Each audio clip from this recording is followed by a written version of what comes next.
jaamac garad Ismaaciil Ducaale oo saxaafadda kula hadlayay qasriga uu ka degan yahay magaalada Laascaanood waxa uu ka hadlay doorashooyinka Soomaaliland oo khilaaf soo kala dhex galay komishanka iyo qaar kamid ah asxaabta mucaaradka ah garaadku waxa uu ugu baaqay saddexda musharax in cidii laga guuleysto ay aqbasho natiijada doorashada lagana fogaado wax kasta oo keenaya khalkhal siyaasadeed waxaanu maqlaynaa hadallo ka soo yeedhaya مسؤولين saddexda xusbiba ah waxaan leenahay haddaan nahay dhaqankii gobolka Sool anigoo afkooda ku hadlaya dalkani maanta waa nabadgelyo doorasho una wuu galay komishanka waxaan leenahay idinka dadkan mas'uuliyadeeda leedin dhiibay haddaan dhaqanka nahay dushaan idinka ilaalinaynaa oo dushaan idinka eegaynaa sidii wanaagsaneed ee doorashada loo galay waa in wanaag ay ku dhamaataa saddexda musharaxna waxaan leeyahay musabixi waxaan leeyahay hadii laga helo waa inaad cirre iyo Faysal Cawraado aad u hambaliyeysaa cirrana hadii laga helo waxaan leeyahay waa inaad Muuse iyo Faysal aad u hambaliyeysaa Faysal hadii laga helo waxaan doonaynaa inuu Muuse iyo cirre u hambaliyeeyo dadkana dad wada dhashay weeye Soomaaliland maanta dhibaato iyo buuq iyo qaylo kama ogolin waliba waxaan la sii hadlayaa beelaha dhexe ama isaaq baan la hadlayaa hadii Soomaaliland markii hore idinku aad iska wadateen maanta haddaanu hartinahay waanu soo galnay siyaasadii waxbaanu ku leenahay doorashadii waa galnay haddaad hore isugu dili jirteen ama isu qabsan jirteen maanta ma ogolin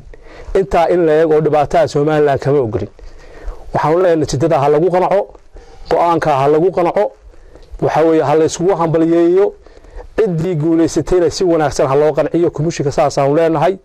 haddaanu hartinahayna maanta dalka Soomaaliland in dhibaato ay ka dhacdo raali kama nihin mana aqbalayno umana dulqaadanayno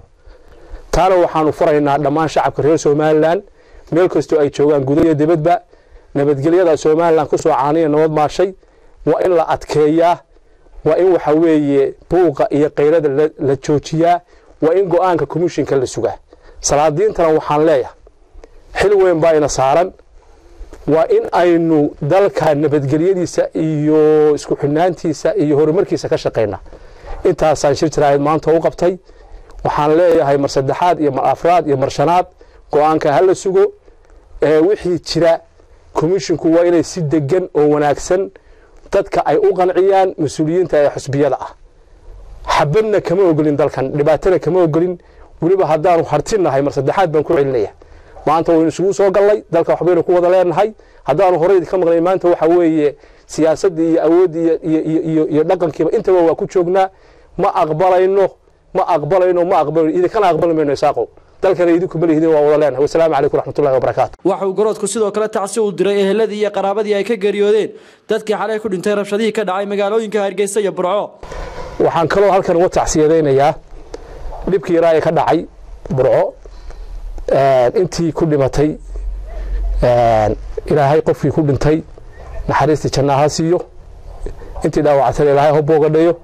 dib inta ka badan raali kama nihin intaana waa u tacsiyanay eheladii iyo qaraabadii ka gurooday ilaahay samir iyo ka siiyo wassalaamu calaykum waraxmatullaahi wabarakaatu nabadgelyada ha la ilaaliyo